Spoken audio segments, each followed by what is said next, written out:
Welcome to Troy's Story. Today's story is about hope. I'm a person who for the first 51 years of my life, I had no hope. I just existed. I was not hopeful for anything. And I contemplated suicide every day of my life, ever since I can remember.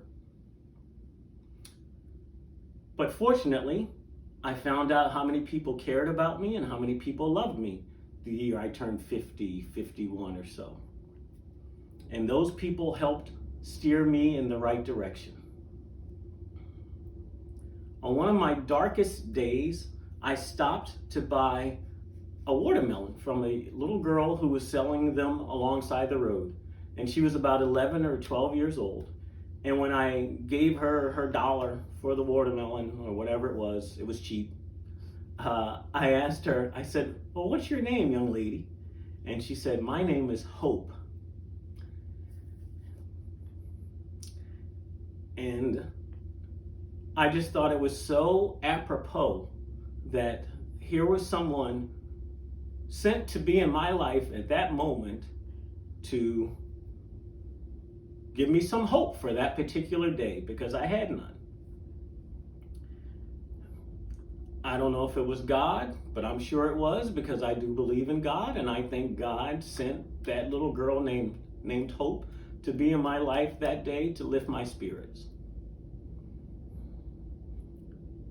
These are crazy times that we have going on right now with this virus thing going around America, but I remain hopeful, and I hope many others of you are doing the same.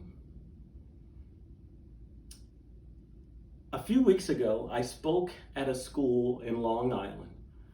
And as I was about to leave, one of the librarians, this was a high school, one of the librarians gave me a picture. And she said, I want you to have this because of all of the hope that you bring our students. Because a lot of our students do not have hope for a better life. And you bring that, you offer that. You make them think about alternatives. And she said, I want to thank you for that with this picture. And so this picture that she gave me, her name is Mary, and Mary is the librarian who gave me this picture. And she was fortunate enough to be one of the photographers in the photography pool when the Pope came in 2015. And she said she got there early to Central Park. She's stationed behind the fence, the metal fences, police fencing that they have up in New York City. And she happened to be standing next to an older lady all day.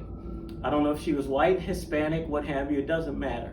But Mary said this lady was silent all day. She didn't eat, she didn't drink. And she said, Mary said, we were there for hours.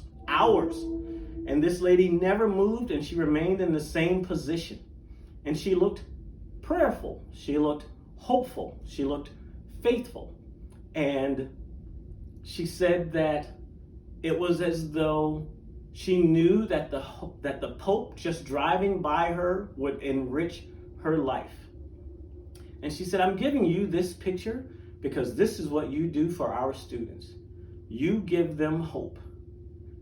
And I was so taken aback because I look back to just 8-9 years ago. There I was in my garage trying to kill myself. And now here it is, 8-9 years later, to know that I'm giving young people hope, or teachers hope, or librarians hope. Life really is funny. So Mary, thank you for my picture, and thank you for letting me know I give people hope. Thank you.